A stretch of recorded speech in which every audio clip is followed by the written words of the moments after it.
الله أكبر الله أكبر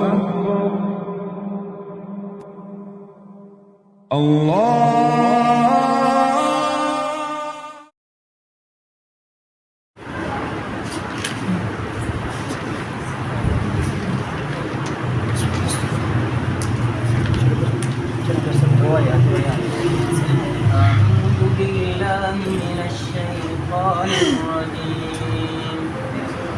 بسم الله الرحمن الرحيم. وقال الذين لا يعلمون لولا يكلمنا الله أو تأتينا آية كذلك قال الذين من قبلهم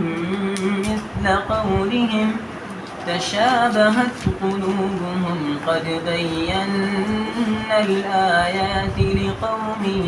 يوقنون. إنا أرسلناك بالحق بشيرا ونذيرا ولا تسأل عن أصحاب الجحيم. الحمد لله رب العالمين والعاقبة للمتقين والصلاة والسلام على رسوله الكريم. آج کی کلاس کے اندر میں اور آپ سورۃ البقرہ کی آیت نمبر 118 اور 119 کے ترجمے اور تفسیر کو سمجھنے کی کوشش کریں گے. تو اللہ رب العالمین فرماتے ہیں وقال الذین، واو کا معنی ہوتا ہے اور قال انہوں نے کہا، وقال اور انہوں نے کہا، الذین ان لوگوں نے، لا یعلمون جو علم نہیں رکھتے، لولا کیوں نہیں، یکلمنا اللہ یکلمنا وہ ہم سے کلام کرتا،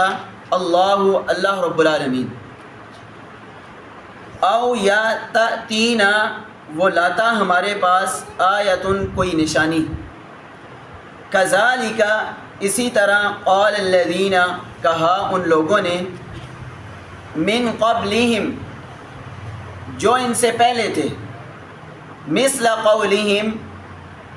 انہی کی قول کی طرح، انہی کی بات کی طرح، تشابہت تو یکساں ہو گئی،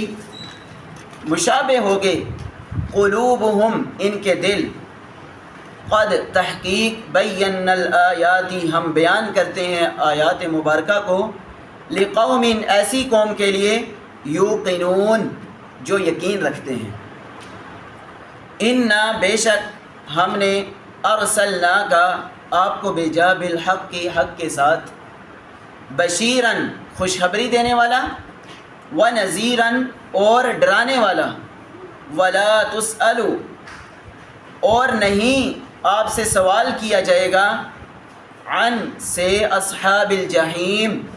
جہنمیوں کے بارے میں. تو ان آیات مبارکہ کے اندر اللہ رب العالمین نے عرب کے جو مشرکین تھے انہوں نے جب آ کر اللہ کے نبی صلی اللہ علیہ وسلم سے کچھ مطالبات کیے، ان کا اللہ رب العالمین نے یہاں پر تذکرہ فرمایا ہے کہ اللہ رب العالمین فرماتے ہیں، وہ آ کر کہتے ہیں آپ سے کہ اللہ رب العالمین ڈائریکٹلی ہم سے کیوں نہیں بات کرتا، یا کوئی ہمارے سامنے آسمان سے نشانی اترے تو ہم تب جا کر آپ کے اوپر ایمان لے کر آئیں گے. اور دوسرے مقام کے اوپر اللہ رب العالمین نے بڑی ہی وضاحت کے ساتھ سورۃ الاسراء کے اندر آیت نمبر 91 اور 92 اور 93 کے اندر اللہ رب العالمین نے بڑی ہی تفصیل کے ساتھ ان کے مطالبات کو ذکر کیا ہے کہ مشرکین مکہ جو تھے وہ آ کر انہوں نے تقریباً 8 سے 9 مطالبات اللہ کے نبی صلی اللہ علیہ وسلم سے کیے تھے. پہلا انہوں نے مطالبہ یہ کیا کہ اللہ کے نبی صلی اللہ علیہ وسلم ہم آپ کو اللہ کا نبی تب مانیں گے اور آپ کے اوپر ایمان تب لے کر آئیں گے کہ آپ ہماری آنکھوں کے سامنے ادھر سے جو ہے چشمہ پھوٹنا شروع ہو جائے. دوسرا انہوں نے مطالبہ یہ رکھا کہ یا پھر آپ اس طرح کریں کہ ہماری آنکھوں کے سامنے ایک ہی جو ہے نا وقت کے اندر ہمارے سامنے کھجور کا جو ہے باغ بنے اور اس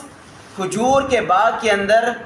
نہریں بھی چلتی ہوں، ہماری آنکھوں کے سامنے یہ سارا معاملہ طے ہو۔ تیسرا جو ہے انہوں نے مطالبہ یہ رکھا اللہ کے نبی صلی اللہ علیہ وسلم سے کہ یا پھر جو ہے جس معبود کی آپ بات کرتے ہیں، جس رب کا آپ تعارف کرواتے ہیں، وہ رب ہمارے سامنے کھڑا کر کے لے آؤ، وہ ہمارے سامنے آ جائے۔ چوتھا مطالبہ انہوں نے یہ کیا، یہ سورہ بنی اسرائیل کے اندر اللہ رب العالمین نے بڑی ڈیٹیل کے ساتھ ان کے مطالبات کو ذکر فرمایا۔ چوتھا انہوں نے مطالبہ یہ کیا کہ یا پھر جو آپ فرشتوں کا تذکرہ کرتے ہیں کہ میرے پاس آسمان سے وحی آتی ہے، اللہ رب العالمین میری طرف وحی نازل کرتے ہیں، ان فرشتوں کو ہمارے سامنے لے کر آ جاؤ، ہم دیکھیں اپنی آنکھوں سے کہ وہ فرشتے کس طرح کے ہیں، آسمان سے اترتے ہوئے وہ فرشتے ہمیں نظر آئیں۔ یا پھر انہوں نے جو ہے پانچواں مطالبہ یہ رکھا کہ یا پھر اس طرح کریں کہ ہمارے سامنے آسمان سے کتاب نازل ہو۔ ہم اس طرح نہیں جو ہے مانتے کہ جی آپ کہیں کہ میرے پاس وحی آتی ہے اور پھر وہ آپ کتاب یا وہ آیات مبارکہ آپ ہمارے سامنے پڑھ کر جو ہے تلاوت کرتے ہیں، نہیں، اس طرح ہم ایمان نہیں لے کر آئیں گے، بلکہ آسمان سے ہماری آنکھوں کے سامنے ایک کتاب نازل ہو، پھر ہم اس کتاب کو خود پڑھیں گے، پھر اس کے بعد ہم آپ کے اوپر ایمان لے کر آئیں گے کہ آپ واقعی اللہ کے سچے نبی ہیں۔ اور چھٹا انہوں نے مطالبہ یہ کیا کہ پھر اس طرح کریں کہ آسمان کے اوپر آپ چڑھتے ہوئے ہمیں نظر آئیں، کہ آپ بذات خود، یہ نہیں ہے کہ آپ جو ہے دعویٰ کریں کہ آج رات میں آسمانوں کی میں نے سیر کی ہے، جس آسمانوں کے اوپر تمہارا رب رہتا ہے اس آسمانوں کے اوپر تم چڑھو ہماری آنکھوں کے سامنے، چڑھتے ہوئے ہمیں نظر آؤ، تب ہم آپ کے اوپر ایمان لے کر آئیں گے۔ تو اللہ رب العالمین نے جو ہے ان مطالبات کا ذکر کرنے کے بعد فرمایا کہ ان لوگوں نے تو اسی طرح مطالبات کر دیے جس طرح ان سے پہلی قومیں تھیں، انہوں نے بھی اسی طرح اپنے نبیوں سے مطالبات کیے تھے، جس طرح یہودیوں نے اپنے موسیٰ علیہ السلام سے مطالبات کیے۔ اسی طرح جو ہے 12ویں سپارے کے اندر سورہ ہود کے اندر قوم سمود نے صالح علیہ السلام سے اپنے نبی سے جو ہے مطالبہ کیا تھا کہ ہماری آنکھوں کے سامنے اب تب آپ کے اوپر ایمان لے کر آئیں گے کہ ہماری آنکھوں کے سامنے ایک پہاڑ ہو اور اس پہاڑ سے زندہ اونٹنی باہر نکلے۔ تو اللہ رب العالمین نے پھر ان کے مطالبے کو پورا کیا اور زندہ اونٹنی اس پہاڑ سے نکلی۔ لیکن اللہ رب العالمین نے اس امت کے جو مشرکین مکہ تھے ان کے مطالبات کو اس لیے نہیں پورا کیا کہ یہاں پر بھی جب قوم سمود کے سامنے وہ اونٹنی نکلی، اس مطالبے کے پورے ہونے کے باوجود انہوں نے پھر بھی ایمان نہیں لائے۔ اللہ رب العالمین کو پتہ تھا کہ یہ سارے اگر مطالبے تم پورے بھی کر دو، اللہ رب العالمین پورے بھی کر دیں، تو پھر بھی انہوں نے ایمان نہیں لانا۔ اسی وجہ سے جو ہے اللہ رب العالمین نے پھر یہ سارے کے سارے مطالبے ان کے پورے نہیں کیے۔ اور آگے اللہ رب العالمین نے دوسری اس کی وجہ یہ بھی ہے کہ یہ مطالبات کیوں نہیں پورے ہوئے، حالانکہ اللہ رب العالمین تو اس کے اوپر قادر تھے ساری کی ساری باتوں کے اوپر۔ اگلی آیت کے اندر اللہ رب العالمین نے اس بات کو سمجھا دیا کہ میں نے مطالبات ان کے پورے کیوں نہیں کیے۔ انا ارسلناک بالحق بشیرا ونذیرا۔ اللہ رب العالمین فرماتے ہیں کہ آپ اگر ان کے مطالبات پورا کرنا شروع کر دیں تو ایک آ کر کہے گا جی کہ میرا مطالبہ یہ ہے، میری تمنا یہ ہے، میں آپ کے سامنے یہ شرط رکھتا ہوں کہ یہ میری شرط پوری ہو تب میں آپ کے اوپر ایمان لے کر آؤں گا۔ تو اللہ رب العالمین فرماتے ہیں کہ پھر اللہ کے نبی صلی اللہ علیہ وسلم جو آپ کو مقصد میں نے دے کر بھیجا ہے کہ آپ تو صرف جو ہے میرے رب کا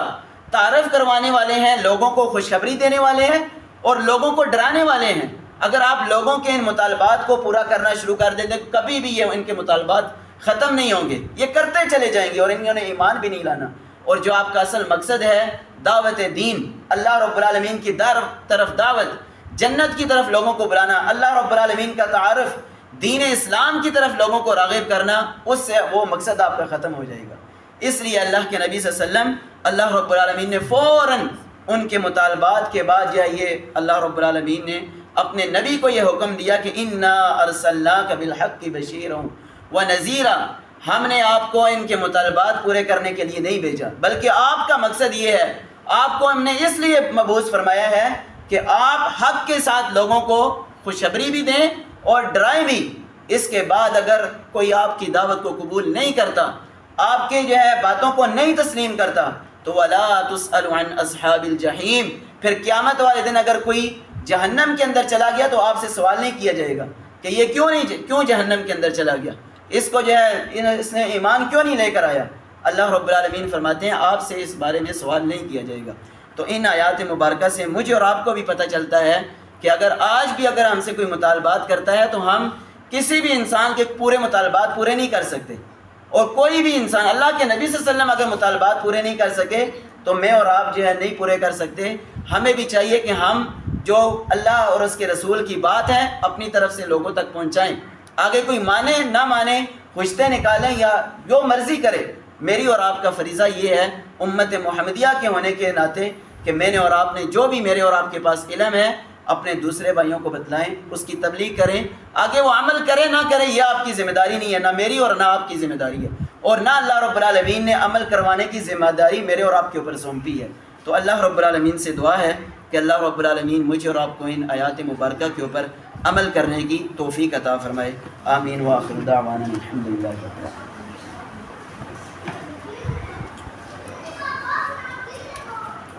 اس کے بعد ہماری آج کی 7ویں حدیث مبارکہ ہے، بلوغ المرام کی جو حدیث کی کتاب ہے، تو اس کے راوی ہیں سیدنا عبداللہ بن عباس رضی اللہ تعالی عنہما۔ تو ان کا کوئی تعارف کروا سکتا ہے؟ حضرت عبداللہ بن عباس، جی حضرت عبداللہ بن عباس نبی صلی اللہ علیہ وسلم کے چچا حضرت عباس رضی اللہ عنہ کے بیٹے، جی اور جلیل القدر صحابی ہے، کئی روایات ان سے ثابت ہے حدیث کی کتاب میں۔ جزاک اللہ خیر۔ ان کا پورا نام جو ہے عبداللہ بن عباس بن عبد المطلب رضی اللہ تعالی عنہما، اور ان کو اللہ کے نبی صلی اللہ علیہ وسلم نے فقیہ کہا تھا کہ دین کے معاملے کے اندر یہ میرے صحابی فقیہ ہیں، اور ان کو اللہ کے نبی صلی اللہ علیہ وسلم نے مفسر قرآن کا بھی لقب دیا تھا کہ یہ قرآن مجید کی سب سے بہتر جو تفسیر کرنے والے تھے وہ یہ صحابی تھے، عبداللہ بن عباس، حضرت عباس رضی اللہ تعالیٰ کے بیٹے عبداللہ، اور انہوں نے طائف کے جو ہے اندر وفات پائی ہے اور وہاں پر ان کو دفن کیا گیا ہے۔ تو اس کے بعد یہ فرماتے ہیں کہ اللہ کے نبی صلی اللہ علیہ وسلم ان النبی صلی اللہ علیہ وآلہ وسلم، بے شک نبی صلی اللہ علیہ وسلم کان یغتسل، آپ غسل کیا کرتے تھے، بفضل میمونۃ رضی اللہ تعالی عنہ، حضرت میمونہ رضی اللہ تعالیٰ کے غسل کے بچے ہوئے پانی سے، یعنی حضرت میمونہ پہلے غسل کرتی، جو ان کے غسل کے بچے ہوئے پانی میں سے کچھ پانی بچتا تو اللہ کے نبی صلی اللہ علیہ وسلم بھی اس بچے ہوئے پانی سے غسل کیا کرتے تھے۔ تو سیدہ میمونہ رضی اللہ تعالیٰ، یہ آپ کو پتہ ہے کہ اللہ کے نبی صلی اللہ علیہ وسلم کی ازواج مطہرات ہیں اور ہماری ماں ہیں، امہات المؤمنین کے اندر آتی ہیں، اور ان کا پورا نام جو ہے میمونہ بنت حارث الہلالیہ ہے، اور انہوں نے تقریباً میرے خیال سے 61 یا 51 اور ایک روایت کے اندر 66 ہجری کے اندر انہوں نے وفات پائی ہے، اور ان سے اللہ کے نبی صلی اللہ علیہ وسلم نے عمرۃ القضاء کے موقع کے اوپر 7 ہجری کے اندر اللہ کے نبی صلی اللہ علیہ وسلم نے ان سے نکاح فرمایا تھا، اپنی ازدواجیت کے اندر ان کو شامل کیا تھا۔ تو عمرۃ القضاء کسے کہتے ہیں؟ اگر کوئی بھائی بتا دے مجھے۔ عمرۃ القضاء یعنی اس کا معنی یہ ہے کہ اللہ کے نبی صلی اللہ علیہ وسلم صلح حدیبیہ کے مقام کے اوپر ایک مرتبہ اللہ کے نبی صلی اللہ علیہ وسلم نے غالباً 7 ہجری کے اندر یا 6 ہجری کے اندر اللہ کے نبی صلی اللہ علیہ وسلم نے عمرے کا ارادہ کیا، تو جب آپ حدیبیہ کے مقام کے اوپر پہنچے تو کفار نے آپ کو عمرہ کرنے سے روک دیا، تو وہاں پر صلح حدیبیہ کی کچھ شرائط طے ہوئی، کچھ صلح جو ہے کفار اور اللہ کے نبی صلی اللہ علیہ وسلم کے درمیان، مسلمانوں اور کافروں کے درمیان ہوئی تھی۔ اس صلح کے اندر ایک شرط یہ بھی رکھی گئی تھی کہ اس سال اللہ کے نبی صلی اللہ علیہ وسلم عمرہ نہیں کر سکتے، بلکہ اگلے سال اللہ کے نبی صلی اللہ علیہ وسلم عمرہ کے لیے تشریف لائیں گے۔ تو اللہ کے نبی صلی اللہ علیہ وسلم کی یہ نیت تھی عمرہ کی، تو اس وقت جو ہے اللہ کے نبی صلی اللہ علیہ وسلم نے پھر 1 سال بعد وہ عمرہ کیا تھا، تو اس وجہ سے اس عمرے کا نام عمرۃ القضاء ہے، یعنی پہلے والی جو نیت اللہ کے نبی صلی اللہ علیہ وسلم نے 1 سال پہلے کی تھی، 1 سال کے بعد پھر اس کی اللہ کے نبی صلی اللہ علیہ وسلم نے تکمیل فرمائی تھی، تو اس وجہ سے اس عمرے کو عمرۃ القضاء کہا جاتا ہے۔ تو یہ ان کے بچے ہوئے پانی سے جو اللہ کے نبی صلی اللہ علیہ وسلم کی ازواج مطہرات میں سے سیدہ میمونہ ہیں، ان کے غسل کے بچے ہوئے پانی سے اللہ کے نبی صلی اللہ علیہ وسلم بھی بعد میں غسل کیا کرتے تھے۔ اس حدیث مبارکہ کو امام صاحب فرماتے ہیں اخرجہ مسلم، امام مسلم رحمہ اللہ نے اپنی کتاب کے اندر نقل فرمایا ہے۔ ولی اصحاب السنن، اور اسی طرح اصحاب السنن کے اندر بھی ایک روایت یہ ملتی ہے۔ اصحاب السنن سے مراد یہ ہے ابو داود، ترمذی، نسائی اور ابن ماجہ۔ اسی طرح صحیح ابن خزیمہ، صحیح امام ابن حاکم کی کتاب ہے، وہ بھی اصحاب السنن کے اندر آتی ہے۔ یعنی ان احادیث مبارکہ کی کتابوں کے اندر یہ روایت موجود ہے۔ کیا روایت ہے جی؟ کہ اللہ کے نبی صلی اللہ علیہ وسلم اغتسل بعض ازواج النبی صلی اللہ علیہ وسلم فی جفنۃ، اللہ کے نبی صلی اللہ علیہ وسلم کی بعض ازواج مطہرات ایک ٹب کے اندر غسل کیا کرتی تھی۔ ٹب جو ہے ایک برتن جسے آپ کہہ لیں کہ کوئی برتن ہوگا جو عرب کے اندر ہوگا، تو اس ٹب کے اندر اللہ کے نبی صلی اللہ علیہ وسلم کی ازواج مطہرات غسل کیا کرتی تھیں۔ فجاء، اس کے بعد اللہ کے نبی صلی اللہ علیہ وسلم تشریف لاتے، لیغتسل منہا، تاکہ آپ بھی اس کے اندر جو ہے غسل کریں، یعنی اسی ٹب کے اندر۔ تو پتہ یہ اس حدیث مبارکہ سے یہ پتہ چلتا ہے کہ اس حدیث اور پچھلی جو ہم نے کل پڑھی تھی اس کے اندر اللہ کے نبی صلی اللہ علیہ وسلم نے منع فرمایا تھا